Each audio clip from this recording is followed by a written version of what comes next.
تو پنجاب میں جتنی مہنگائی ہو رہی ہے، پنجاب میں جتنی بجلی کے بل زیادہ آئے ہیں، تو وہ تو پھر ہم انہی سے پوچھیں گے نا، کیونکہ ان کی ڈیوٹی ہے. اور اگر یہ کہتے ہیں کہ نہیں یہ آپ ہمارا مذاق اڑا رہے ہیں، تو پھر آپ کہہ دیں کہ ڈیوٹیاں کوئی نہیں ہیں، ہم بات کرنا بند کر دیں گے.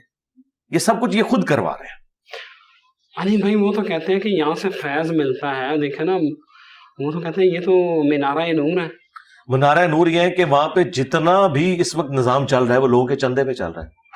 آج گورنمنٹ کہنا کہ وہاں جتنے چندے ہیں وہ نہیں جائیں گے، تو یہ دربار آپ کو اگلے دن اس کی حقیقت کھل جائے گی کہ یہاں کوئی صفائی کرنے والا بھی آپ کو نہیں ملے گا. یہ سب لوگ کھانے پینے کے چکروں میں جا رہے ہیں، اور وہ کھانا پینا بزرگ نہیں دے رہے، آپ چندے وہاں دے رہے ہیں. وہاں پہ چندے دینے بند کر دیں، میں دیکھتا ہوں اگلے دن آپ کو کوئی مجاور بھی نہیں نظر آئے گا، بھوکا مرے گا وہاں پہ، وہ بیٹھا ہوا ہے روٹی کے لیے. ٹھیک ہے، آپ شام کے وقت دیکھیں جب وہ چادر ڈالتے ہیں، سینکڑوں لوگ صرف نوٹ گننے والے وہاں بیٹھے ہوئے ہوتے ہیں. تو ہماری جیبوں سے کاٹ کے خود دربار کی صفائیاں ہو رہی ہیں، ان کے مجاور کھا رہے ہیں، اس میں سے تھوڑا سا ہمیں بھی کھلا رہے ہیں، اور احسان ہم پہ کر رہے ہیں کہ بابا جی پال رہے ہیں. بابا جی کہاں سے پال رہے ہیں؟ بابے سارے ہم پال رہے ہیں، یہ سارے بابے ہم نے پالے.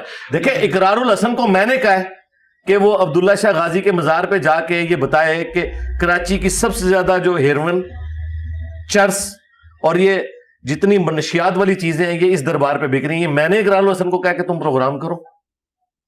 اے آر وائی والوں سے میں نے گن پوائنٹ پہ کروایا، انہوں تو بتا دیا کہ کیا ہو رہا ہے، برائی کے اڈے بنے ہوئے. تو جو لوگ اپنے مزارات کے اوپر ہونے والی برائی نہیں روک پا رہے، ان کے بارے میں آپ یہ کلیم کر رہے ہیں کہ انہوں نے دنیا کا نظام چلایا ہوا. دنیا کا نظام کوئی نہیں چلایا ہوا، دنیا کا نظام اللہ تعالیٰ چلا رہا ہے.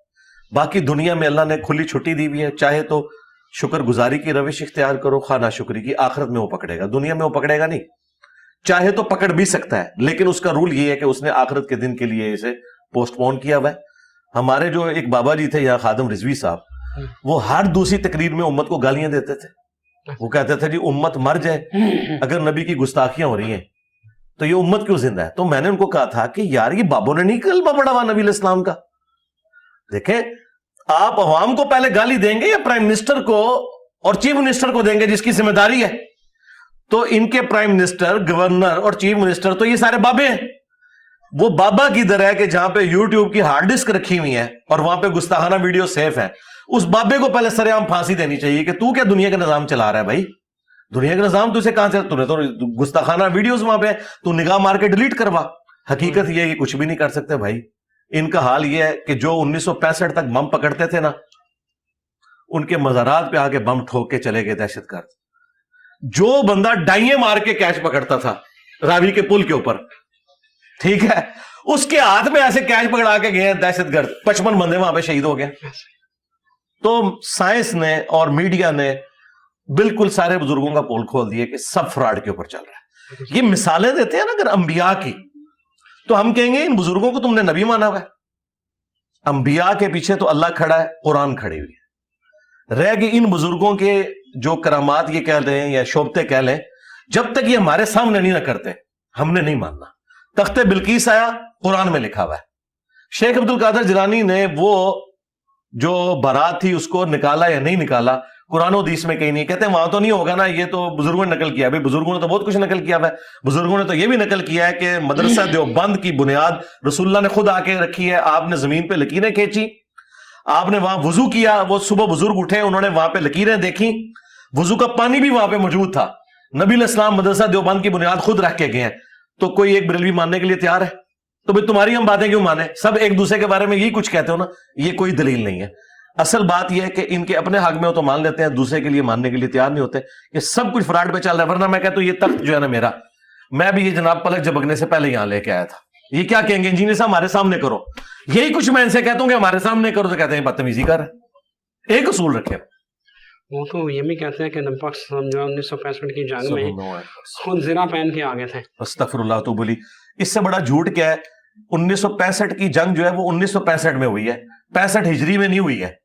65 ہجری میں ہوتی تو اس میں زرہ کی ضرورت تھی. ادھر تو زرہ کی ضرورت ہی کوئی نہیں ہے. یہ تو آج کل کی جنگیں جو ہیں وہ زرہ کے ساتھ تو نہیں ہوتی. اور دوسرا خطرناک بات تو یہ ہے کہ 65 کی جنگ میں ہمارے ساتھ ہوا کیا ہے؟ جو صحیح تاریخ ہے اس میں آپ کو پتا ہے ہمارے ساتھ کیا ہوا ہے. تو کیا نبی علیہ السلام 65 کی جنگ میں انڈیا کی طرف سے لڑے تھے؟ یہ ہم مان لیں. 71 کی جنگ میں وہ انڈیا کی طرف سے لڑے تھے اور بنگلہ دیش ہم سے الگ ہو گیا.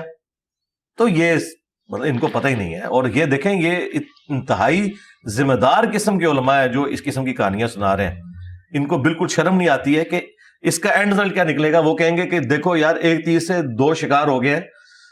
پاکستان کے ساتھ جو ہم نے کیا وہ تو کیا, ہم نے تو ان کے دین کو بھی شکست دے دی ہے کہ ان کا نبی جنگ لڑنے کے لیے نعوذ باللہ آئے ہوئے تھے اور ہم نے ان کو بھی شکست دے دی. یہ کتنا خطرناک کھیل کھیل رہے ہیں. اللہ اکبر. علی بھائی اب 2-3 سوال ہیں, یہ لے لیجیے گا اور مجھے اس کا جواب دے دیجیے گا. یہ آج کی جو ماڈرن دور ہے اس کا بڑا اہم مسئلہ ہے. ایک IVF سے بچے, سیروگیسی اور جینڈر سلیکشن, اس حوالے سے آپ تھوڑی رہنمائی کر دیں. جینڈر سلیکشن کے اندر کوئی ایشو نہیں. یہ اللہ تعالیٰ نے ایک آپ کو ایکوائرڈ نالج کے ذریعے چیز سکھائی ہے کہ آپ اس طریقے سے معاملات کو سیٹل کر سکتے ہیں. اصل ایشو یہ ہے, میں جو کہ یہ فیمیلز نے بھی دیکھنا ہے پروگرام, شادی شدہ لوگوں نے بھی, غیر شادی شدہ نے, میں کوڈ ورڈز میں بات کروں گا. میاں بیوی جو ایک ازدواجی تعلق میں بندھے ہوئے ہیں, اگر اس معاملے میں کسی تیسرے عورت یا مرد کی انوالومنٹ نہیں ہے تو پھر یہ سارے معاملات درست ہیں. خواہ وہ آپ ٹیسٹ ٹیوب کے ذریعے کریں, سیروگیسی والا ایشو ہو. ونس اگر آپ عورت کو یوز کرتے ہیں جو ادر دین اس نکاح کی بائنڈنگ کے, یا کوئی اور مرد انوالو ہو جاتا ہے اس میں, پھر ظاہر ہے کہ وہ چلیں وہ ہم اس کے لیے وہ ایک ورسٹ قسم کی ٹرم تو نہیں بولتے, لیکن حلال والا معاملہ وہ نہیں ہوگا. یہ بالکل کلیئر کٹ بات ہے. باقی جینڈر سلیکشن آپ کر سکتے ہیں, وہ آپ کا رائٹ ہے, وہ آپ سائنس نے ظاہر ہے انسان کو ترقی کروائی ہے. اور اگلے زمانوں میں بھی آپ دیکھیں جب عورتیں پریگننٹ ہوتی تھی ان کی خوراک ہوتی تھی, ٹھیک ہے, اس کا اہتمام کیا جاتا تھا. پھر وہاں دائیاں آ کے مالش کرتی تھیں تاکہ ڈلیوری میں آسانی ہو. یہ وہ سارے سائنٹیفک چیزیں تھیں جو صدیوں سے لوگ استعمال کر رہے ہیں. پھر ڈلیوری کے بعد بھی ان کی خوراک کا خیال رکھا جاتا تھا. تو وہ کس لیے رکھا جاتا تھا؟ اس لیے کہ ظاہر ہے کہ انسان نے صدیوں سے یہ چیزیں لرن کی ہیں کہ ان چیزوں کے ذریعے آپ کسی کی صحت کا خیال رکھ سکتے ہیں. ہر وہ چیز جو انسان کی صحت بچانے کے لیے ضروری ہے وہ آپ نے ایکٹیویٹی پرفارم کرنی ہے. دیکھیں بخاری مسلم میں حدیث ہے, نبی علیہ السلام نے فرمایا کہ شفا 3 چیزوں کے اندر ہے. شہد کے اندر, کپنگ کروانے میں جسے آپ پچھنے لگوانا بھی کہتے ہیں, ہجامہ, اور تیسری چیز آپ نے فرمایا داغ لگانا. لیکن میں اپنی امت کو داغ لگانے سے منع کرتا ہوں, حرام نہیں کرتا, منع کرتا ہوں. شفا تو ہے اس کے اندر. اچھا, لیکن مسلم شریف میں حدیث ہے ایک صحابی کو جب زخم لگا ایک جنگ کے اندر, اس کا خون نہیں رک رہا تھا, تو نبی علیہ السلام نے تیر کا جو اگلا حصہ ہے نا لوہے والا, اس کو گرم کر کے اپنے مبارک ہاتھوں سے داغ لگایا. ایک طرف منع کیا, لیکن جب کوئی اور چارہ نہیں تھا تو آپ نے اس طریقہ علاج کو استعمال کیا. آج بھی ماڈرن جو ڈاکٹرز ہیں وہ الیکٹرک داغ دیے جاتے ہیں ان کے اندر آپریشنز کے اندر تاکہ خون کو روکنے کے لیے. اب تو خیر ادویات بھی آ گئی ہوئی ہیں. تو آپ نے جو طریقہ علاج جس میں کسی کی جان کو بچایا جا سکتا ہے وہ سارے کے سارے معاملات لے کے چلنے ہیں.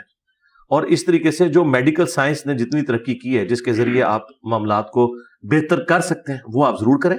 لیکن اس کا جو دوسرا رخ ہے نا کہ اگر سپوز الٹرا ساؤنڈ کے ذریعے یہ پتہ چل گیا کہ بچے میں کوئی ڈس آرڈر ہے یا چانسز ہیں, تو اس کی بنیاد کے اوپر پریگنینسی کو ضائع کرنا, اس کی کوئی اجازت نہیں ہے. ہاں یہ بالکل دیکھیں, گورے تو آج اس لیول کے اوپر پہنچے ہیں نا کہ وہاں پہ جو اسپیشل لوگ ہیں انہیں اسپیشل پروٹوکول دیا جاتا ہے, انسانیت کی قدر ہے. ورنہ یہی وہ لوگ تھے کہ سیکنڈ ورلڈ وار کے اندر ہٹلر نے جتنے بیمار اور اس طرح کے لوگ تھے سب کے سب لوگوں کو جو ہے وہ اپنی 100 فیکٹریز کے اندر مروا دیا تھا کہ یہ فٹ نہیں ہے. اور بچے جب کوئی پیدا ہونے والے ہوتے تھے یا پیدا ہوتے تھے تو معذور ہوتے تھے, وہ ان کو بھی قتل کروا دیتا تھا کہ جس صرف فٹ بچے جو ہے نا وہ یہ ڈارون کے ارتقاء والے نظام کو اپنے سینس میں وہ انسانوں کے اوپر. لیکن آج کا انسان کہتا ہے اس نے ظلم کیا. آج ان لوگوں کو اسپیشل پروٹوکول دیا جاتا ہے. اسٹیفن ہاکنگ دیکھیں, اس کے لیے انہوں نے اسپیشل سارا ارینجمنٹ کیا ہے. وہ کہتے ہیں جی آئنسٹائن کے بعد بندے ہی اگر کوئی پروڈیوس ہوا ہے اس فیلڈ میں تو وہ ہے, ٹھیک ہے نا. اور یہ دیکھ لیں گوروں کا اسٹیفن ہاکنگ ہے, ایک پاکستان کے اسٹیفن ہاکنگ تھے, وہ آئے دن جو ہے وہ روڈز بلاک کرتے تھے. یہ فرق ہے بھائی. بالکل ٹھیک ہے. علی بھائی ایک معاملہ چل رہا ہے ہماری عدالتوں میں, عدت کے دوران ایک نکاح ہوا ہے, ایک سیاسی لیڈر ہے, اس حوالے سے عدت کے دوران جو نکاح ہے اس حوالے سے کیا شرعی اس کی کیا اہمیت ہے اور کیا اس کی سٹیٹس کیا ہوتا ہے؟ دیکھیں وہ ان کو بھی پتا ہے کہ عدت کے دوران نکاح نہیں ہو سکتا. وہ اب ڈو اسٹیٹمنٹس دے رہے ہیں.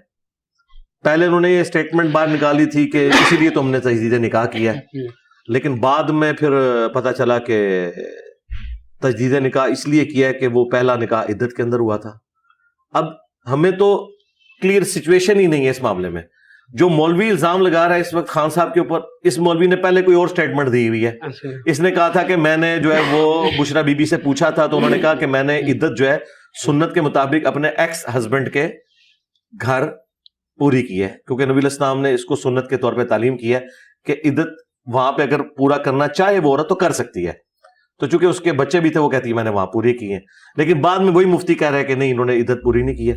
تو اب یہ مسئلہ چلا گیا جوڈیشری میں۔ مجھ سے تو اس سوال کا جواب لیا جائے گا جہاں پہ سوال کلیئر ہو۔ جواب سوال کا ہوتا ہے، جب سوال ہی نہیں ہے تو جواب کیا ہوگا؟ ہاں، آپ دونوں سچویشن رکھ لیں کہ اگر انہوں نے عدت کے اندر نکاح کیا ہے تو وہ تو بالکل حرام ہے اور وہ اسٹیبلش ہی نہیں ہوا، ٹھیک ہے، اور اگر عدت کے اندر نہیں کیا تو نکاح بالکل درست ہے۔ علی بھائی، ہر بندے کی ایک ذمہ داری، اگر اس کو کوئی عہدہ یا کرسی ملی ہوئی ہے تو اس کو وہ اپنی ذمہ داری نبھانی ہے، وہ آئینی ہے، قانونی ہے، جو بھی ہے۔ اگر ایک ادارہ جیسے الیکشن کمیشن ہے، اس نے الیکشن وقت پہ کروانے ہیں، اگر وہ یہ ڈیوٹی سر انجام نہیں دے رہا تو اس حوالے سے آپ کیا کہتے ہیں؟ اللہ کے حضور مجرم ہے جی، یا تو کوئی جسٹیفیکیشن پیش کرے، آ کے پبلک کو سیٹسفائی کرے کہ کس وجہ سے کر رہے ہیں۔ جس طرح ابھی یہ الیکشن لیٹ ہو رہے ہیں اس میں تو وہ جینون پلی لے رہے ہیں کہ چونکہ آئین میں یہ بھی ہے کہ اگر مردم شماری ہوئی ہے تو اس کے بعد 4 مہینے کا ان کے پاس الاؤنس موجود ہے جس میں انہوں نے حلقہ بندی نئے سرے سے کرنی ہے، تو 4 مہینے انہوں نے لے لیے نا، انہوں نے کسی طریقے سے اس معاملے کو لے کے چل رہے ہیں نا۔ لیکن یہ ان کو آ کے پبلک کو جواب دہ ہونا چاہیے۔ یہ تو سپریم کورٹ میں کوئی پٹیشن فائل کرے نا تو سپریم کورٹ اس کو دیکھ لے گی، انہیں اپنی آئینی ذمہ داری پوری کرنی چاہیے۔ ہاں بالکل ٹھیک ہے۔ علی بھائی، ایک اور اہم مسئلہ ہے یہ جو بہت سارے، میں کیونکہ میرا دیہات سے ایک بیک گراؤنڈ ہے تو میں وہاں سے جو مسجدوں والے مولوی ہوتے ہیں نا، میں نے ان کو کہتے سنا ہے کہ یہ جو انگلش میڈیم اور انگریزی میڈیم اسکول ہے ان میں بچوں کو پڑھانا حرام ہے۔ اچھا، ذرا رہنمائی فرما دیں آپ۔ میرا خیال ہے یہ تو پرانی باتیں ہوگی، اب تو کوئی نہیں ایسا کرتا۔ اب بھی ہوتا ہے، بالکل ہوتا ہے۔ اگر ہو رہا ہے کہیں گاؤں ایریا میں تو ان کی جہالت ہے، اس کو یعنی ہم کسی مکتب فکر کے ساتھ منسوب نہیں کر سکتے۔ پڑھ لکھے جو علماء ہیں وہ تو کبھی ایسی بات نہیں کریں گے۔ تو یہ جو جاہلیت کے اوپر مبنی باتیں کرنے والے تھے ابھی آہستہ آہستہ کم ہوتے جا رہے ہیں۔ اب اس میں ان کسی فرقے کو بلیم نہیں کر سکتا، یہ ان لوگوں کی اپنی جہالت ہے۔ بالکل ٹھیک ہے۔ علی بھائی، موسٹلی بہت سارے لوگ اس وقت جب انٹرویو پینٹ شرٹس میں ہوتے ہیں تو کیا کھڑے ہو کے پیشاب کیا جا سکتا ہے؟ کھڑے ہو کر پیشاب کرنا مرد کے لیے جائز ہے اگر وہ ایسی صورتحال میں ہے کہ وہاں بیٹھ کے پیشاب کرنے کی فیسلٹی موجود نہیں ہے۔ اسلام کی اصل میں جو ریکوائرمنٹ ہے آپ سے وہ یہ ہے کہ پیشاب کرتے ہوئے آپ کے جسم کے اوپر یا کپڑوں پہ چھینٹیں نہ رکھیں۔ بخاری مسلم میں حدیث ہے نا، نبی الاسلام ایک قبر کے پاس سے گزر رہے تھے، 2 قبریں تھی، آپ نے فرمایا ان کو عذاب ہو رہا ہے، ایک چگلی کھاتا تھا، دوسرا پیشاب کے چھینٹوں سے نہیں بچتا تھا۔ پھر آپ نے ایک ٹہنی درخت سے توڑ کے اس کے 2 حصے کر کے اس پہ لگا دیا اور فرمایا جب تک یہ ہری رہیں گی ان کے عذاب میں تخفیف ہوگی۔ تو اس میں پیشاب کے چھینٹوں سے بچنے کا ذکر تھا۔ تو اصل مقصد پیشاب کے چھینٹوں سے بچنا ہے۔ اگر پیشاب کے چھینٹوں سے کھڑے ہو کر پیشاب کرنے میں بچت ہے تو کھڑے ہو کر کریں، اور اگر بیٹھ کے پیشاب کرنے میں بچت ہے تو آپ بیٹھ کے کریں۔ ایسی جگہ بھی ہو سکتی ہے، یعنی کوئی بہت پتھریلی زمین ہے وہاں پہ اگر آپ بیٹھ کے پیشاب کرتے ہیں تو اپنے اوپر آتے ہیں، اس کی بجائے آپ ایک سائڈ پہ کھڑے ہو کر پیشاب کرتے ہیں تو صحیح بخاری میں موجود ہے، نبی الاسلام نے بھی کھڑے ہو کر پیشاب کیا ہے جواز کی حد تک، یعنی کبھی ضرورتاً ایسا کرنا پڑ جائے۔ لیکن آپ علیہ السلام کی جو عمومی سنت ہے وہ بیٹھ کے پیشاب کرنا ہے۔ امام ترمذی نے پہلے ایک باب باندھا ہے بیٹھ کے پیشاب کرنے سے متعلق، اور اس میں سیدہ عائشہ کی بھی حدیث لے کے آئے ہیں وہ کہ حضرت عائشہ نے فرمایا سلام اللہ علیہا کہ تم اگر یہ سنو کہ کوئی شخص یہ کہہ رہا ہے کہ نبی علیہ السلام کھڑے ہو کے پیشاب کرتے تھے تو اس کی تصدیق نہ کرنا۔ اچھا، یعنی عمومی عمل آپ کا یہی تھا۔ یہ عمومی عمل میں اس میں سے اس لیے نکال رہا ہوں کہ اس کے بعد امام ترمذی نے اگلا باب باندھا ہے، اس میں رخصت کا بیان، اور اس میں انہوں نے وہی حدیث لی ہے جو بخاری میں ہے کہ نبی علیہ السلام نے کھڑے ہو کر پیشاب کیا۔ تو اس سے یہ پتہ چل گیا کہ مرد کے لیے کھڑے ہو کر پیشاب کرنا یہ جائز ہے۔ جس طرح آپ ملٹی نیشنل ہوٹلز کے اندر اگر کسی نے پینٹ شرٹ پہنی ہے وہاں پہ کھڑے ہو کر پیشاب کی جگہ بنی ہوئی ہے، بشرطے کہ آپ کے اوپر چھینٹے نہ پڑیں۔ اصل مقصد یہ ہے کہ چھینٹے نہ پڑیں، جس طرح اصل مقصد مسواک کرنا نہیں ہے، اسلام کو مسواک سے کوئی لینا دینا نہیں ہے، اسلام کو دانتوں کی صفائی سے ہے۔ اب جب ہم یہ باتیں کرتے کہتے ہیں مسواک کی توہین کر دی ہے، تو آپ لوگ تو خود مٹی کی توہین کر رہے ہو، کیونکہ نبی علیہ السلام نے تو صابن استعمال نہیں کیا، آپ تو مٹی استعمال کرتے تھے غسل سے پہلے، بخاری مسلم میں ہے، تو آپ صابن کیوں استعمال کرتے ہو؟ تو یہ آپ کو بتائیں گے کہ وہ مٹی اس زمانے میں صفائی کے لیے استعمال ہوتی تھی، اب صابن ہوتا ہے۔ تو بھائی آج اگر جتنی دنیا کی آبادی ہے ان کے لیے مسواکیں آپ جمع کرنا شروع کر دیں، تو جو اس وقت درختوں کی حالت ہے تو آپ کیسے پوری کر سکتے ہیں؟ ٹوتھ برش تو آپ کو سستا پڑتا ہے۔ پھر آج کل کی جو مرغن غذائیں ہیں جس قسم کی، اس میں ٹوتھ پیسٹ کو جس طریقے سے سائنٹیفکلی مینج کیا گیا اس سے صفائی زیادہ بہتر ہوتی ہے ایز کمپیئر ٹو مسواک والے معاملے میں۔ تو اصل مقصد ہے دانتوں کی صفائی۔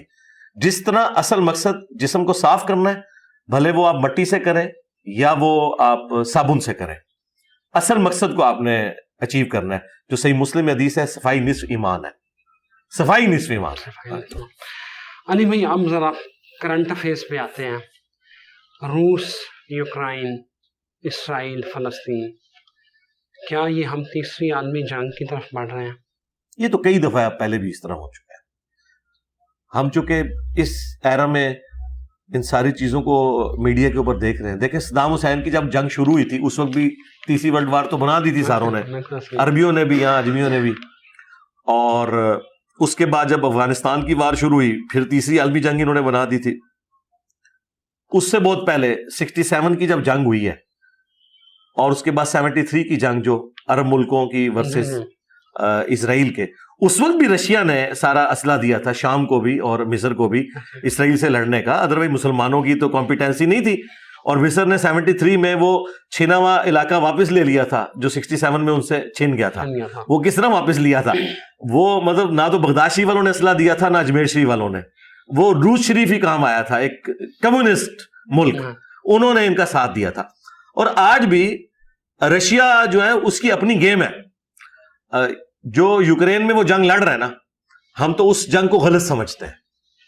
آج کے اس ماڈرن دور میں کوئی ملک انویژن کر کے کسی دوسرے ملک میں چلا جاتا ہے، اس کو کوئی رائٹ نہیں ہے، ٹھیک ہے۔ خان صاحب اس وقت پھونک چڑھائی ہوئی تھی لوگوں نے، خان صاحب جو ہے وہ رشیا کی حمایت کر رہے تھے، میں اس وقت بھی کہہ رہا تھا یہ غلط ہے۔ وہی ہوا 3 دن بعد ہمارے جو اس وقت کے آرمی چیف تھے انہوں نے سیدھا کہہ دیا کہ انویژن ہے یہ۔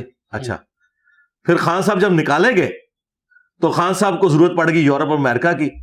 جب اس صحافی نے انٹرویو لیا اس نے کہا آپ اس کو کنڈیم کرتے ہیں کہ نہیں؟ خان صاحب جو سارا حقیقت ٹی وی اور فلانے ٹمکاڑے ٹی ویوں سے اور سوشل میڈیا سے ہائپ کریٹ کی ہوئی تھی رشیا کے زمانے میں، ہوا نکل گئی۔ خان صاحب نے کہا بالکل رشیا نے غلط کیا۔ اب ہم وہ یوٹیوبرز جو خان صاحب کو پھونک چڑھاتے تھے ان سے پوچھیں گے یار پہلے تم لوگ کیا کرتے رہو؟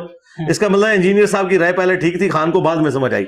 خان نے کنڈیم کیا ویڈیو کے اندر کہ یہ رشیا نے غلط کیا ہے۔ اب رشیا چونکہ پوری دنیا میں گالیاں کھا رہا تھا، اسے تو موقع مل گیا۔ رشیا کو کوئی مسلمانوں سے ہمدردی نہیں ہے، رشیا کو یہ موقع مل گیا کہ امریکہ تو مجھے گالیاں دے رہا تھا نا اور یوکرین کو تو اسلحہ دے رہا تھا، دیکھ پھر میں اب جو ہے نا مسلمانوں کو اٹھاؤں گا۔ یہ پوری پالیٹکس ہو رہی ہے، اس کا نہ اسلام سے کوئی لینا دینا ہے، ٹھیک ہے، جو چائنا یا رشیا سپورٹ کر رہا ہے۔ ہاں حماس جو کچھ کر رہی ہے وہ اپنی خالصتاً اسلام کے لیے کر رہی ہے، ٹھیک ہے۔ ان کی ایکٹیویٹی سے کسی کو اختلاف ہو سکتا ہے یا کوئی ایگری کر سکتا ہے، وہ ہر بندے کا رائٹ ہے، لیکن یہ جو دوسرے ملک بیچ میں ٹپکے ہیں نا، ان سب کے اپنے مفادات ہیں۔ سعودی عرب نے بھی جب دیکھا نا کہ چائنا بھی تھوڑا حوصلہ دے رہا ہے اور رشیا بھی اور امریکہ بھی آج کل بیک فٹ پہ ہے، ظاہر ہے ادھر والے ملک کی اکانومی بڑھ گئی ہے، اب چائنا تو اس وقت دنیا میں لیڈ کر رہا ہے، تو انہوں نے بھی ہمت دکھائی۔ مجھے بتائیں ان عربیوں نے کبھی ہمت دکھائی ہے امریکہ کے مقابلے پہ؟ صدام حسین کے ساتھ جو کچھ کیا امریکہ نے، اس کے بعد جو کچھ افغانستان میں ہوا، ان لوگوں کی تو جرت ہی نہیں بول جائے۔ آج یہ جو امریکہ کے وزیر کو پوری رات بٹھائی رکھا ہے محمد بن سلمان نے، لوگ کہہ رہے ہیں جی بڑی کر دی ہے، نہیں، بس یہ ہے کہ وہ دیکھ رہے ہیں کہ اس وقت پلڑا ادھر بھاری ہے۔ آج رشیا چائنا پیچھے ہٹ جائے تو ان مسلمانوں کو بنانے کے اگلے دن آپ بیان دیکھیں بالکل 180 ڈگری ہو جائیں گے۔ اور دوسرا آپ لوگ میڈیا کے لوگ ہیں، میں آپ لوگوں سے پوچھتا ہوں، آپ لوگوں نے تو ان تمام سپیکرز کو جو طالبان حکومت کے حق میں بول رہے تھے، اوریہ مقبول جان صاحب، ڈاکٹر اسرار صاحب، باقی سارے لوگ، وہ کہتے تھے خلافت راشدہ قائم ہو گئی ہے۔ خلافت راشدہ کدھر ہے؟ انہوں نے تو ایک بیان بھی نہیں دیا فلسطین کے حق میں۔ آپ نے کوئی بیان سنا ہے؟ نہیں، آفیشلی نہیں سنا، کوئی بیان ہی نہیں آ رہا۔ یا آپ لوگ یہ کہیں گے انہوں نے کوئی وہاں پہ بریگیڈ روانہ کر دیا ہے، ایک ہی دفعہ وہ فتح کر کے بیان جاری کریں گے کہ لیں جی ہم نے خراسان کے جھنڈے گاڑ دیے جا کے فلسطین میں۔ اچھا، دوسری طرف ہمارے پولیٹیکل لیڈرز ابھی نواز شریف صاحب کا بیان اب آیا ہے, رات کو بھی انہوں نے دیا, ایک دفعہ نکلنے سے پہلے دیا, وہ جھنڈا ملا کچھ دن وہ بھی خاموش رہے ہیں, ٹھیک ہے جی. اور آئی ایس پی آر کی ٹویٹس بھی کوئی نہیں آئی ہیں. پھر وہ کور کمانڈر کانفرنس ہوئی اور اس میں بھی ایک وہی پرانی ایک جو جملے ہیں جی ہم اصولی موقف کی حمایت کرتے ہیں. اور جو مسلم امت کا لیڈر تھا عمران خان, وہ کہہ رہے ہیں مجھے سائیکل دے دو, ہاں وہ کہہ رہے ہیں مجھے دیسی مرغی دو, وہ کہہ رہے جی میرے بندے چھوڑو. بھائی اندر سے جب وکیل کے ذریعے تم 50 باتیں باہر نکال رہے ہو, ایک یہ بھی نکال دو کہ خان صاحب نے جو ہے مذمت کی ہے اسرائیل کے حملے, کوئی نہیں انہوں نے مذمت کی ہے. تو مطلب کیوں کہ ان کو پتا کہ ابھی میں نے تازہ امریکہ سے حالات ٹھیک کرنے شروع کیے ہیں, اگلی دفعہ میں نے حکومت میں آنا ہے تو امریکہ اور اسرائیل کی مجھے ضرورت ہے, تو ابھی میں کوئی ایسا بیان نہ دے دوں کہ جس کے سے مسئلہ ہو جائے گا. اور لوگ ان کی سوائیاں دے رہے ہیں جی, وہ اندر بیٹھے ہوئے اندر سے ہر بات تو باہر نکال رہے ہیں سوائے ایک اس بیان کے. ان سب لوگوں کے اپنے مفادات ہیں جی, چاہے ہمارے حکمران ہیں چاہے عرب ملکوں کے حکمران ہیں. عوام جو ہے نا ان کے دل دھڑکتے ہیں, وہ ہمارے جیسے لوگ دعائیں بھی مانگ رہے ہیں جو ہم یہی کچھ ہی کر سکتے ہیں ظاہر ہے, یا ہم اپنی فورسز کو ٹیکسز دے سکتے ہیں, لڑنا تو بھائی فوج کا کام ہے, ہم نہیں لڑ سکتے. اچھا یہ جب ہم بات کرتے ہیں لوگ کہتے ہیں شاید ہم بزدل ہیں, بزدلی کی بات نہیں ہے, بات یہ کہ آج کی جنگیں اس طرح نہیں ہوتی. ہاں خالد بن ولید ایک تلوار لے کے آئے ہیں, رومن جنرل بھی ایک تلوار لے کے آئے گا. یہ نہیں ہوگا کہ خالد بن ولید تلوار لے کے اور سامنے والا کلاشنکوف لے کے آ جائے, تو آپ ادھر سے 1000 تلوار والے بھی لانچ کر دیں, کیا اینڈ رزلٹ نکلے گا؟ کوئی عقل کو ہاتھ ڈالیں, اس طرح نہیں ہوتا دنیا میں, اس طرح جنگیں نہیں لڑی جاتی ہیں. اور پھر لوگوں کو یہ برا لگتا ہے, بھائی اس طرح نہیں ہوتا. اگلے زمانوں میں برابر کا اسلحہ ہوتا تھا, تعداد کم زیادہ ہو سکتی ہے. تعداد میں بھی سن لیں, غزوہ موتا جو جنگ موتا, اس میں مسلمان 3000 تھے اور رومنز 2 لاکھ تھے. تو حضرت خالد بن ولید وہ جنگ انہوں نے جب دیکھا ہم نہیں جیت سکتے, وہ اپنی فوج کو بچا کے واپس مدینہ شریف آ گئے. اس لیے دوبارہ ہم غزوہ تبوک پہ نبی الاسلام تشریف لے گئے تھے. جنگ کوئی نہیں لڑی ہے, وہ جنگ بس تھوڑی سی جھڑپیں ہوئی ہیں. اس کے بعد جب خالد بن ولید نے دیکھا نا کہ یار یہ تو فوج بہت زیادہ آ گئی, یہاں تو آپ کو پتہ نہیں کیا کیا سٹوریاں بنا کے سناتے ہیں کہ جی یہ ہو گیا جی وہ جیت کے آ گئے, جنگ نہیں جیت کے ریٹریٹ کر کے آئے تھے. آدھی ہسٹری بتاتے ہیں, اس طرح نہیں ہوا تھا. وہ ریٹریٹ کیا تھا تو پھر نبی الاسلام غزوہ تبوک میں 30,000 کا لشکر لے کے گئے. ہاں اس وقت بھی رومن امپائر بھاگ گئی تھی, کیونکہ انہیں پتہ چل گیا تھا کہ نبی الاسلام کا مقابلہ نہیں کر سکتے. اللہ اکبر. علی بھائی میں ڈاکٹر سراج صاحب کا ایک کلپ دیکھ رہا تھا, اس کی آپ ذرا بہتر رہنمائی کر سکتے ہیں. وہ کہتے ہیں کہ ایک وقت آئے گا کہ یہود کا پورے عرب کے اوپر قبضہ ہوگا, اس کے بعد پھر مسلمان فائٹ بیک کریں گے. واللہ عالم جی, ہمیں تو نہیں پتا مستقبل کے حالات, تو آئیڈیا نہیں کہ کیا ہو. باقی پریکٹیکلی تو قبضہ تو ان کا ہے, انٹلیکچوئل قبضہ تو ہے, ان کی مرضی کے بغیر تو کچھ بھی نہیں ہوتا. باقی یہ کب ہوگا اور کیسے ہوگا ہمیں اس کی تفصیلات نہیں بتائی گئی. ہمیں اجمالاً بتایا گیا کہ الٹیمیٹلی جو فائنل جنگیں ہونی ہیں وہ شام کی سرزمین میں ہونی ہے, لیکن وہ کب ہونی ہے اس کا نہیں پتا. آپ کو میں حیران کن بات بتاؤں, شام کے جو فضائل کے بارے میں حدیثیں آج انہوں نے جو دریافت کی ہیں نا, یہ وہ حدیثیں ہیں جو حضرت معاویہ رضی اللہ تعالیٰ عنہ نے اس زمانے میں دریافت کر کے اپنے آپ کو حق پہ اور حضرت علی کو باطل پہ ڈکلیئر کیا ہوا تھا. یعنی یہ حدیثیں 1400 سال سے مسلمان اپنے حق میں استعمال کر رہے ہیں. وہ کہتے تھے اہل شام کے بارے میں حضور نے یہ فرمایا, وہ اس زمانے میں یعنی اپنے حق میں یوز کر رہے تھے, یہ آج یوز کر رہے ہیں. ابھی پتہ نہیں قیامت کہاں آنے والی ہے. اور پریکٹیکلی اس وقت تو شام تو شیعہ کے پاس ہے, سنیوں کی تو ویسے ہی آواز نکل جائے گی. اور وہ شیعہ بھی عام نہیں ہے, وہ تو نصیریہ ٹائپ شیعہ ہیں, علی اللہ کہنے والے. تو پھر شام حق پہ چھوڑ دیں بس, یہ ان لوگوں کو نہیں آئیڈیا چیزوں کا. علی بھائی کچھ علماء دین کہہ رہے تھے کہ قیامت کی نشانیوں میں سے ایک نشانی یہ بھی ہے کہ 40 سال پہلے قیامت سے صوبہ سندھ تباہ ہو جائے گا. اور ایک اور جگہ پہ وہ ایک ڈبیٹ چل رہی تھی, وہ کہہ رہے تھے کہ 15ویں صدی کے بعد صدی کو نہیں ہے, اور یہ 1444 ہجری کو چل رہا ہے, اور 75 تک تو ملیا میٹ. ان کے جو پرانے بزرگ ہیں نا وہ کہتے تھے 1000 سال امت چلے گی, تو آج 1445 ہجری ہے. پہلے تو ان بزرگوں کے اوپر لعنت بھیجے نا جو جھوٹ بول کے امت کو کہتے رہے. 450 سال تو ویسے ہی اوپر ہو چکے, رہ گیا ان کے ساتھ ہمارے آنے والے اسٹوڈنٹ لانتے ہیں ان کے اوپر بھیجیں گے کہ تسی بھی جھوٹے ہی نکلے. ٹھیک ہے, اس طرح کی کوئی اسیسمنٹ کر سکتا ہے؟ قرآن میں تو ہے کہ قیامت کا نبی الاسلام کو نہیں دیا گیا, صرف نشانیاں بتائی گئی ہیں. اچھا احمد بریلوی صاحب نے امام مہدی کا جو سن ہے وہ 1837 ہجری نکالا ہوا ہے. 1837 ہجری یعنی 400 سال تو ابھی احمد بریلوی کے پڑے میں پورے ہونے والے. تو یہ کوئی باب ایک جگہ پہ متفق ہی نہیں، سب کے اپنی یہ تخمینے ہیں، کوئی اس طریقے سے نہیں ہے معاملات. اور باقی قیامت کی جو یہ نشانیاں بتاتے ہیں وہ ساری پاکستان میں پوری ہو رہی ہیں. یورپ اور امریکہ میں تو زندگی سکون سے گزر رہی ہے. یہ سارے مسئلے تھرڈ ورلڈ کنٹریز کے ہیں. ٹھیک ہے، یہاں پہ بھی اگر اکانومی درست ہو جائے تو قیامت کی ساری نشانیاں ختم ہو جائیں گی، لوگ کہیں گے جنت ہی ہے. تو یہ غریب لوگوں کا آخری سہارا یہی ہے کہ قیامت کی نشانی ہے. یہ سیم باتیں اس وقت بھی تھیں جب حضرت حسین ابن علی کے ساتھ اتنا ظلم ہوا نا، تو اس زمانے کے لوگوں نے کہا کہ قیامت کی نشانی ہے، اولاد رسول کو ذبح کر دیا، اس سے بڑی کیا قیامت ہوگی. تو یہ ہمارے لیم ایکسکیوزز ہیں، صرف اپنی ڈیوٹی سے بھاگنے کے لیے، اپنی کمزوریوں کو اس طریقے سے پردہ ڈالنے کے لیے. مجھے بتائیں، ایک ہی پاکستان کا ٹکڑا ہے بنگلہ دیش، ادھر کی قیامت کی نشانی تو کوئی پوری نہیں ہو رہی ہے، اس کی اکانومی تو اوپر جا رہی ہے، ہم دن بدن نیچے جا رہے ہیں. دیکھنے والی بات ہے نا. تو وہاں تو قیامت کی نشانی کوئی نہیں پوری ہوئی ہے. تو یہ ہماری کمزوری ہے جن کو ہم قیامت کی نشانیاں، اور پھر جو وہ وائزین ہیں جو فیول دیتے ہیں ان حکمرانوں کو، یہ کہہ کے اور جی جس طرح کی عوام ہوگی اس طرح کا حکمران آ جائے گا، اللہ سے توبہ کریں، گناہوں کی معافی مانگیں، یہ ہمیں یہ پڑھا رہے ہوتے ہیں.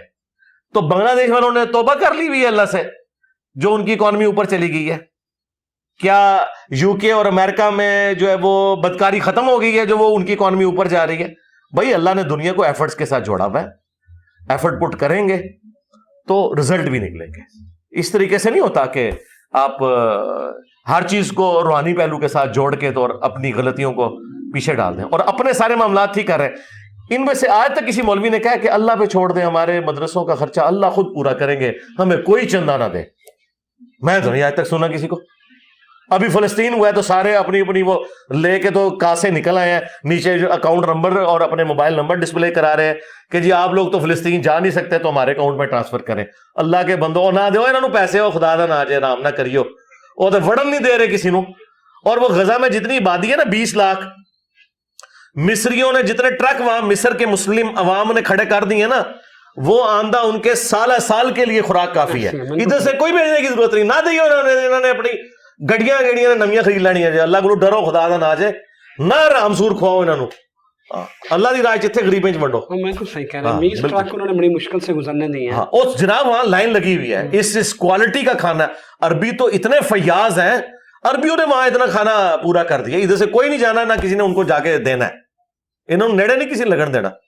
اور پھر آ کے یہ ٹی وی پہ کر یہ بارڈر کھول دو، اسی جانا ہے، اسی جمعہ پڑھنا ہے. تو میں تو کہہ رہا گورنمنٹ کو کھولیں بارڈر، ان کو بحری جہاز میں ساروں کو بٹھائیں اور میڈیٹرینین سے بھیجیں. جو 41 کلومیٹر کی وہ لائن ہے نا جو اسرائیل کے، جان چھوٹے یار پاکستان ویٹیکن سٹی تو نہیں تسی بنا سکتے، تو کم از کم انہوں نے بحری جہاز بھیجو تھے اسرائیل، جا کے جہاد کرو، جاؤ. ٹھیک ہے.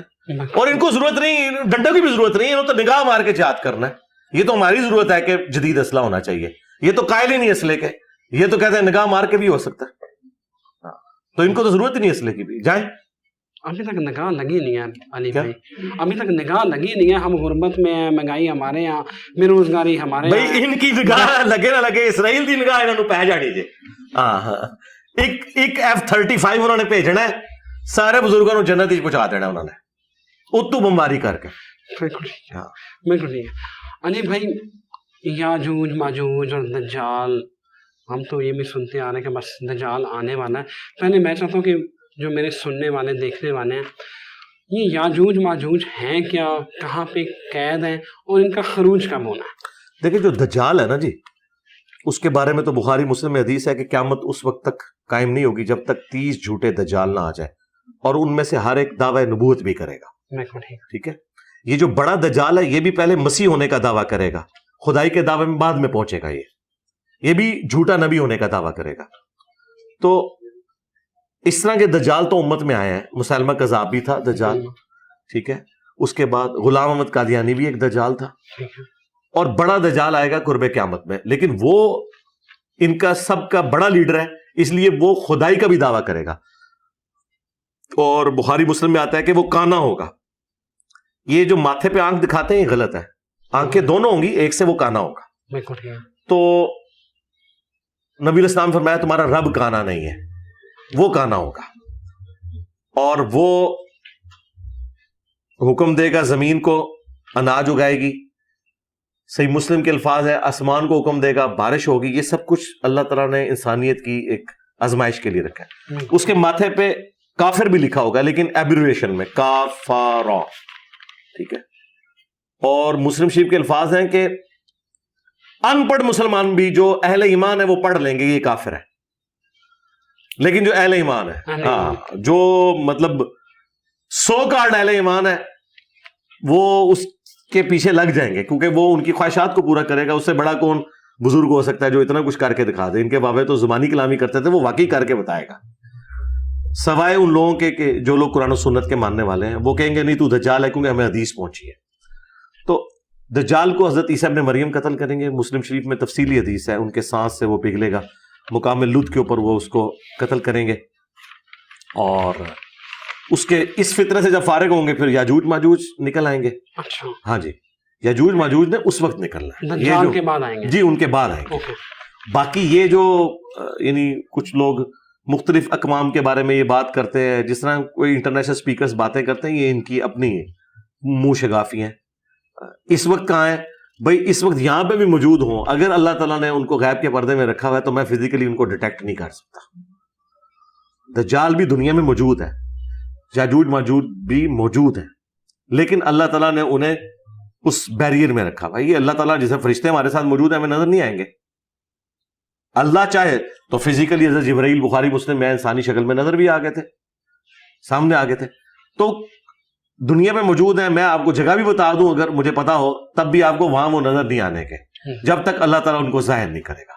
تو یاجوج ماجوج جب آئیں گے تو حضرت عیسیٰ علیہ السلام مسلمانوں کو لے کے پہاڑ پہ چلے جائیں گے. اللہ تعالیٰ ان کو وہی فرمائے گا. ظاہر ہے وہ نبی تو ہیں ہی ہے نا, امتی بن کے آئیں گے, لیکن نبی اپنی جگہ ہیں, وہ نبی علیہ السلام کے امتی بن کے آئیں گے نا. تو اللہ تعالیٰ ان کو وہی کرے گا کہ مسلمانوں کو لے جائیں, اور پھر بعد میں حضرت عیسیٰ ابن مریم کی دعا سے اللہ تعالیٰ ان کی گردنوں میں کیڑے ڈال دے گا, پھر وہ مر جائیں گے.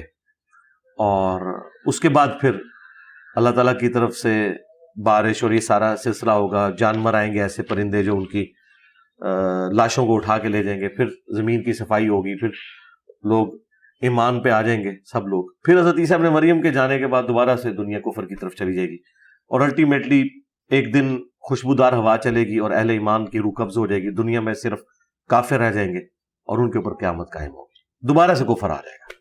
اللہ. عنی بھائی, امام مہدی علیہ السلام کے بارے میں ذرا تھوڑی رہنمائی فرما دیں کہ ان کے حوالے سے بہت سارے لوگ کہتے ہیں کہ وہ اس دنیا میں موجود ہیں, حالت غیبت میں ہیں. وہ ہدایت یافتہ بندے ہوں گے, وہ حالت غیبت میں ہیں, یا سنین کریمین جو وہ لڑی ہے اس میں سے ہوں گے؟ اس حوالے سے تھوڑی. ابو داؤد میں حدیث موجود ہے, مسند احمد میں بھی, کہ میری بیٹی فاطمہ کی اولاد سے میرے نام کے اوپر ایک شخص پیدا ہوگا, محمد بن عبداللہ المہدی, جو پوری دنیا کو انصاف سے بھر دے گا. اہل سنت کے ہاں تو روایتیں یہی ہیں کہ وہ قرب قیامت میں آئیں گے. اہل تشیع جو ہیں انہیں وہ امام حسن عسکری کا بیٹا کہتے ہیں. تو الٹیمیٹلی اینڈ رزلٹ یہ ہے کہ سنی شیعہ دونوں ایک شخصیت کے اوپر متفق ہیں. میں تو لاجیکلی اہل سنت کے موقف کو صحیح سمجھتا ہوں کہ انہوں نے پیدا ہونا ہے, ہوں گے وہ ہاشمی سیدہ فاطمہ کی اولاد سے, اور مسلمانوں کے لیڈر ہوں گے, اور ان کے ذریعے اللہ تعالیٰ اسلام کو غلبہ دے گا. البتہ جب دجال آئے گا تو دجال کا فتنہ چونکہ بہت بڑا ہے, تو اس فتنے کو ختم کرنے کے لیے عیسیٰ ابن مریم دنیا میں آئیں گے 2 زرد چادروں میں. مسلم شریف میں آتا ہے دمشق کے سفید مینار کے اوپر, اور اقامت ہو چکی ہوگی, مسلمانوں کا امام نماز پڑھانے لگے گا تو وہ عیسیٰ ابن مریم سے کہے گا کہ آپ نماز پڑھائیں. وہ کہیں گے نہیں تم نماز پڑھاؤ, اللہ نے اس امت کو فضیلت دی ہے کہ تم میں بعض کے امام ہوتے ہیں. تو وہ ایک نماز عیسیٰ ابن مریم امام مہدی کے پیچھے پڑھیں گے آنر کے طور پہ. بخاری مسلم میں آتا ہے تمہاری کیا شان ہوگی کہ عیسیٰ ابن مریم تمہارے پیچھے نماز پڑھ رہے ہوں گے. اس کے بعد پھر باقی نمازیں عیسیٰ ابن مریم بھی پڑھائیں گے. یعنی جو اہل سنت کے ہاں جو حدیثیں ہیں نا بخاری مسلم کی, وہ تو یہی بتاتی ہیں کہ عیسیٰ ابن مریم کے آنے کے بعد لیڈرشپ جو ہے نا وہ امام مہدی ان کے ہینڈ اوور کر دیں گے, پھر اوور آل مسلمانوں کو وہ لیڈ کریں گے. محمد مہدی جو ہے وہ ان کو اسسٹ کریں گے. یہ ہوگا. بالکل ٹھیک ہے. انیمی آپ تھوڑا سا ذرا جو آج کل ماڈرن دور کے مسائل ہیں اس کے اوپر آتے ہیں. میں ایک ٹی وی اینکر ہیں, مذہبی پروگرام کرتے ہیں, میں نے ان کو سنا, انہوں نے کہا کہ اگر آپ دو لڑکا لڑکی ایک ہوٹل کے ریسیپشن پہ جاتے ہیں اور ریسیپشن والا پوچھتا ہے کہ یہ لڑکی کون ہے تو آپ کہتے ہیں یہ میری بیوی ہے، وہاں پر موجود دو لوگ یہ بات سن لیتے ہیں اور اگر آپ کی نیت ٹھیک ہے تو آپ کا نکاح ہو گیا۔ نہیں جھوٹ بولا ہے نا، نکاح تو کرنے سے ہوگا نا۔ وہ حدیث جو ہے نا ابو داؤد میں کہ 3 چیزیں مذاق میں بھی ہو جاتی ہیں، نکاح، طلاق اور رجوع، وہ بات اپنی جگہ ہے، اس کے ساتھ شاید کسی نے پلی بنائی ہو، تو مذاق میں بھی پورا اس کا پروسیجر فالو ہوگا نا کہ اس کو میں اتنے حق مہر کے عوض اپنے نکاح میں لیتا ہوں، ایجاب و قبول ہوگا، خالی دعویٰ کرنے سے تو نہیں ہوگا نا، وہ تو جھوٹ ہوگا، تو اس طرح تو نکاح نہیں ہوتا۔ نہیں کیسے نکاح ہوگا؟ یعنی میں دوسری شادی کرنے کے لیے پہلی بیوی کی اجازت ضروری ہے؟ پہلے بیوی کو بتانا ضروری ہے، اجازت کی کوئی ضرورت نہیں، بس بتا دیں، پھر سائیں آپ پوچھیں گے۔ اجازت کی کوئی ضرورت نہیں ہے، بتانا ضروری ہے، کیونکہ نکاح جو ہے وہ اعلانیہ ہوتا ہے۔ کل کو آپ مر جاتے ہیں، آپ کی وراثت تقسیم ہوتی ہے، تو جو 1/8 حصہ ہے وہ اب 1/16 1/16 ہوگا، 2 بیویوں میں تقسیم ہوگا۔ تو اگر وہ بیوی رجسٹرڈ ہی نہیں ہے اور آپ کے علم میں نہیں ہے تو آپ تو مریں گے اور پیچھے لڑائی چھوڑ کے چلے جائیں گے، اس طرح ہو نہیں سکتا نا۔ اسلام میں تو چیزیں اس طرح تو نہیں چلتی ہیں نا، نکاح اعلانیہ ہوتا ہے، زنا چھپ کے ہوتا ہے، اور مولویوں نے اکثر شادیاں چھپا کے کی ہوئی ہیں۔ یہ 2-4 دلیر آپ کو نظر آتے ہیں سامنے آ کے کہتے ہیں میں نے تیسری کر لی، میں نے چوتھی کر لی، سارے نہیں اس طرح کرتے، 2-2 3-3 سب نے کی ہوئی ہیں۔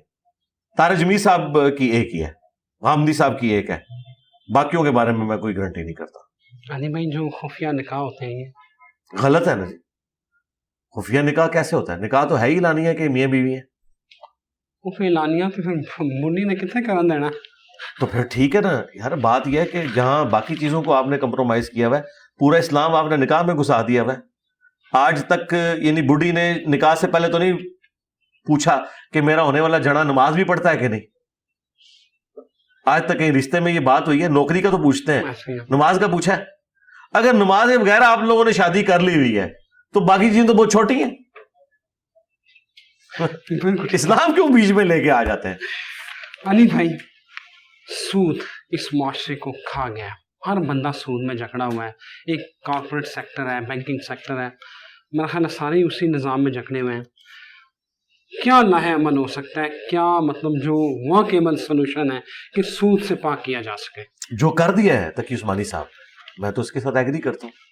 1-2 قباحتیں ہیں وہ بھی وقت کے ساتھ دور ہو جائیں گی، جب تک انٹرنیشنل اکانومی جو ہے وہ اس اعتبار سے ہمیں الاؤ نہ کرے۔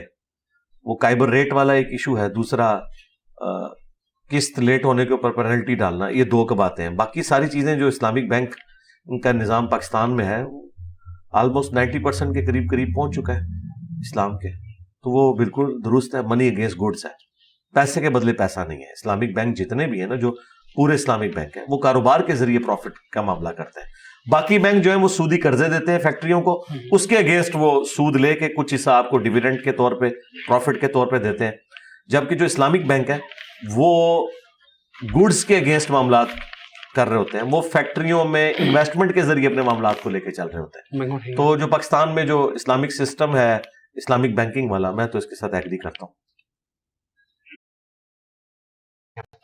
علی بھائی اسلام میں حلالہ کا کانسیپٹ ہے؟ کوئی حلالے کے کانسیپٹ نہیں ہے۔ سنن ابن ماجہ میں حدیث ہے حلالہ کرنے والے کروانے والے دونوں پر اللہ کی لعنت ہے۔ وہ ایک قرآن میں ذکر آیا تھا جسے انہوں نے حلالہ بنا لیا ہے کہ اگر کوئی شخص فوت ہو گیا ہے، اس کے بعد جو اس کی بیوی ہے وہ اپنے پہلے خامند کی طرف اپنی مرضی سے لوٹنا چاہے تو وہ چلی جائے وہاں پہ۔ یہ نہیں تھا کہ وہ اسے قتل کر کے یا ایک رات کا نکاح کر کے سارے معاملات کرے، ایسی تو کوئی بات نہیں ہے۔ یہ تو پری پلان ہلانا جو ہے یہ تو سب کے نزدیک حرام ہے جی، بالکل کوئی حلالے کا کانسیپٹ نہیں ہے۔ نکاح متع جائز ہے؟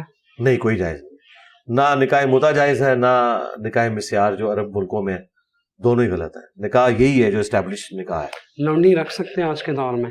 آج کے دور میں لونڈیاں ہے ہی نہیں، رکھنی کہاں سے آپ نے؟ آپ کوئی نہیں، وہ کوئی لونڈیاں نہیں ہے، لونڈی سسٹم تو ختم ہو چکا ہے دنیا سے، نہیں آبسلیٹ ہو چکا ہے۔ ہاں ہے ہی نہیں ہے نا، کہاں پہ غلام بیچتے ہیں؟ نہیں اس طرح تو نہیں نا، کسی کو غلام تو نہیں بنا سکتے نا۔ غلام وہ تھے جو نسل در نسل غلام چلتے تھے، وہ اب ختم ہو چکا ہے پورے کا پورا سسٹم۔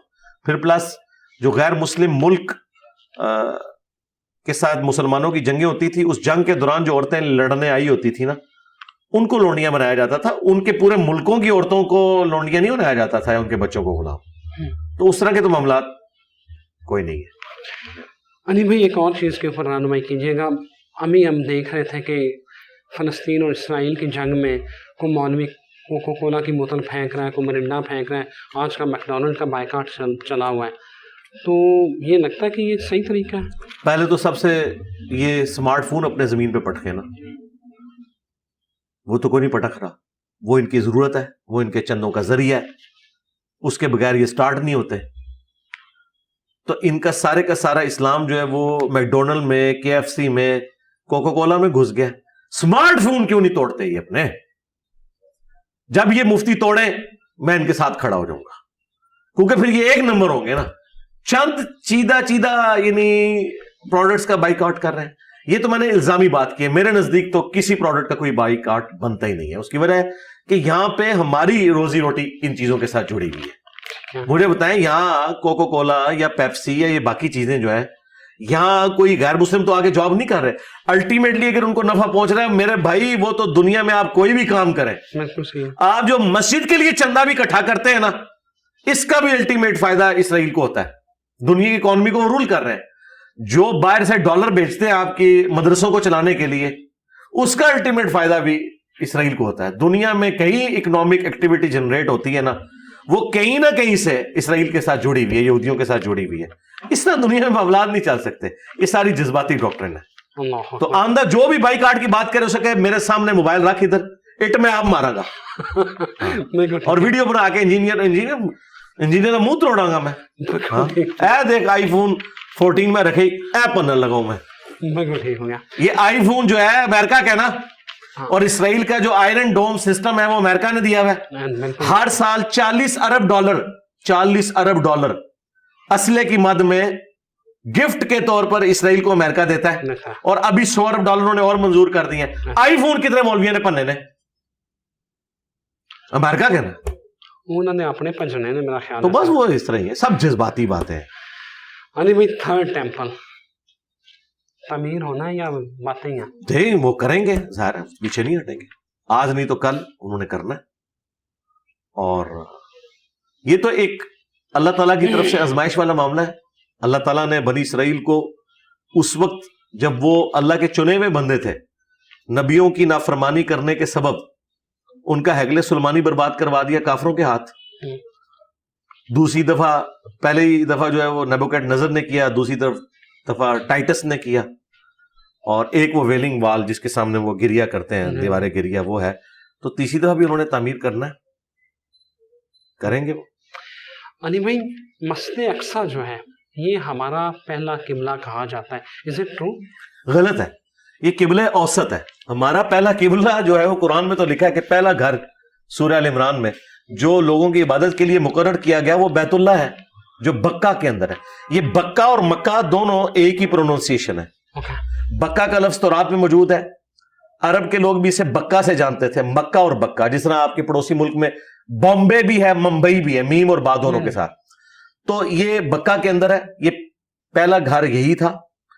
اس کے بعد کچھ عرصہ کے لیے بنی اسرائیل کے لیے بیت المقدس کو مقرر کیا گیا، اور نبی علیہ السلام نے 17 مہینے اس طرف منہ کر کے نماز پڑھی جب مدینہ شریف کے.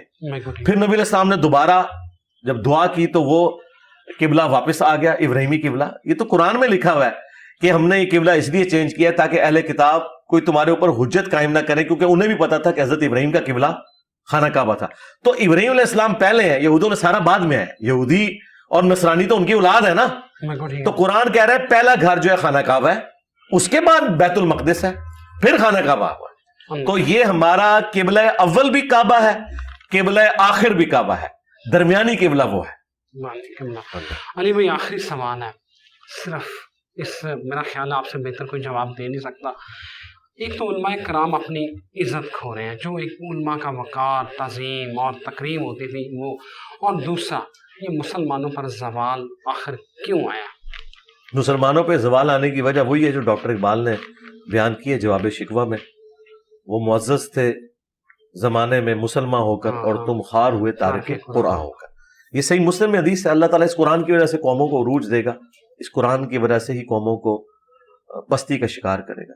تو امت کی وجہ جو ہے خاری کاٹنے کی، وہ قرآن و سنت کو چھوڑنا ہے، نبی علیہ السلام کی تعلیمات کو چھوڑنا ہے۔ رہ گئے علماء، علماء نے اپنی عزت اس لیے کھو دی ہے کہ علماء نے غداری کی اپنے دین کے ساتھ، جس دین سے وہ کھا رہے تھے نا وہ دین انہوں نے سکھایا نہیں، تو پریکٹیکلی اب اس وقت میری شکل میں ایک آزمائش ان کے اوپر مسلط ہو گئی ہے۔